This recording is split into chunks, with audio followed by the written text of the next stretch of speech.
Hi guys, good morning. Today Bible says that guard the truth that has been entrusted to you by the Holy Spirit who dwells within us. 2 Timothy 1:14. Yes.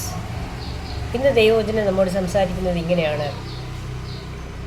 നിന്നെ ഏൽപ്പിച്ചിരിക്കുന്ന നല്ല നിക്ഷേപങ്ങൾ നമ്മിൽ വസിക്കുന്ന പരിശുദ്ധാത്മാവിൻ്റെ ശക്തിയാൽ നാം കാത്തു സൂക്ഷിക്കുക. 2 തിമോത്തി 1:14. നമ്മിൽ ദൈവം ഒരുപാട് നല്ല നിക്ഷേപങ്ങൾ തന്നിട്ടുണ്ട്. ഹൃദയത്തിൻ്റെ നിറവിൽ നിന്നാണ് അധരം സംസാരിക്കുന്നത്. നിൻ്റെ ഹൃദയത്തിൽ നീ എന്ത് നിക്ഷേപമാണ് സൂക്ഷിച്ചിരിക്കുന്നത്, അതിൽ നിന്ന് നീ വിതരണം ചെയ്യുക. നീതിമാൻ്റെ അധരങ്ങൾ ന്യായം സംസാരിക്കുന്നു എന്നാണ് പറയുക. നമുക്ക് നമ്മുടെ നിക്ഷേപങ്ങളെ ശ്രദ്ധിക്കാം. ദൈവം നമുക്ക് തന്നിട്ടുള്ള നിക്ഷേപത്തിൽ നിന്ന് നന്മയും നല്ലതും മറ്റുള്ളവർക്കായി നമുക്ക് പ്രദാനം ചെയ്യാം.